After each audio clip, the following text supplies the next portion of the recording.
Le mercredi 21 mai 2025, le ministre conseiller aux infrastructures, à la gouvernance locale et au cadre de vie, Chaka Yadi, a rendu visite aux populations de Tchonvi dans la commune de Semenkpodi, accompagné du maire Jonas Benametor, des conseillers communaux et de la préfète de l'Ouémé, Dr Maria Potrosu.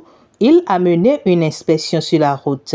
Voici ce qu'on dit. Les ministres conseillers ont été choisis par le chef de l'État pour être ses oreilles au niveau des populations. Donc je suis à l'écoute des populations et j'ai reçu des cris de détresse des populations de Tchonvi. Et suite à ces cris-là, je me suis décidé à venir voir ce qui se passe et pouvoir opérer des rectificatifs pour que tout se remette dans l'ordre. Le constat sur place a été préoccupant. La lenteur des travaux et les inquiétudes des riverains, notamment liées à l'absence de déviation. Nous avons une déviation, nous avons mettre au village. Nous avons alimenté, nous avons mis ton lait. À quelqu'un qui a jeté les paix, en Dieu, quelqu'un d'autre, vos enfants. Nous avons et bien nous avons pas viré, nous avons pas viré. Nous avons un pont, nous avons où on va te vivre maintenant, nous avons. Nous avons les noms qui sont vivants, ils cotonent. Et m'a payé 4 km. Donc, nous avons un goût, nous avons un pont là, nous sommes oui, nous comptons, nous les mains. Et bien, nous avons un autoville temps. Vous savez, nous avons un des sortes de mimelles. Nous avons yadi. Mais quand nous garons mon ton tali, pas les bododo, bon, nous avons dépourné ton saison montologo. Et tes ombres n'animent. Et m'a gagné mon ami. Mais j'allais au goût, l'ami. Nous venons de faire une visite de chantier. La route Ouessi-Sekandi, une route qui est financée par le projet PAVIC et additionnellement aujourd'hui le gouvernement béninois. Nous avons fait le tour, nous avons constaté une présence humaine sur le terrain, nous avons vécu avec les populations les difficultés liées à certaines infrastructures inexistantes. Je veux parler des déviations. Nous avons compris que le chantier a repris. Nous restons cependant sceptiques parce que l'engouement qui devait y avoir sur les lieux ne sont pas trop perceptibles. Je tiens avant toute chose à faire observer que j'ai été très émerveillée par la disponibilité du ministre conseiller, l'écoute qui a caractérisé cette descente et qui nous a permis d'être imprégnés davantage des préoccupations des populations, des différentes couches sociales. Et le ministre a parcouru jusqu'au passage de fortune créé par la population et qui relie Tchonvi à Sekandi. J'avoue que mon pessimisme a cédé place à l'optimisme.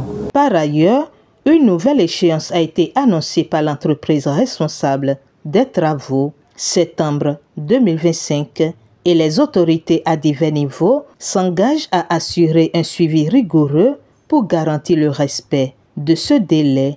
J'observe que toutes les consignes qui ont été données sur le champ par le ministre conseiller seront observées. Le suivi va continuer.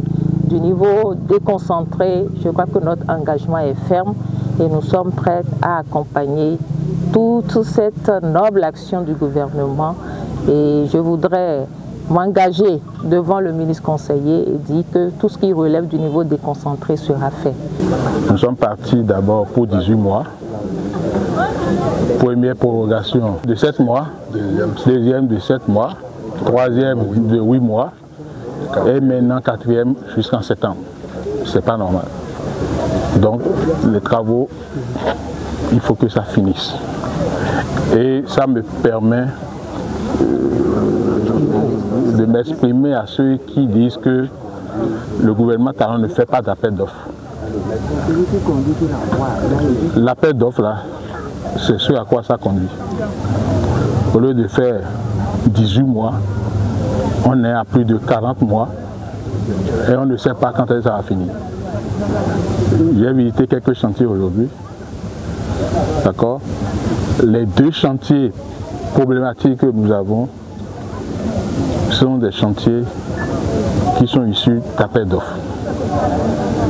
Je me suis soulagé un peu en allant visiter Semen Porto Novo, qui n'a pas été fait par appel d'offres.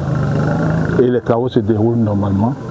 Parce que le président a dit qu'il ne veut pas perdre de temps, il identifie des entreprises capables pour faire des travaux, il les confie directement les travaux et ça se passe très vite.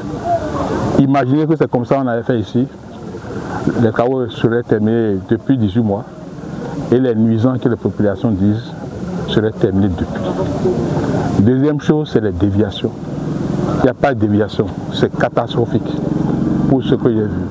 Et les consignes fermes ont été données pour que cette déviation soit aménagée et entretenue.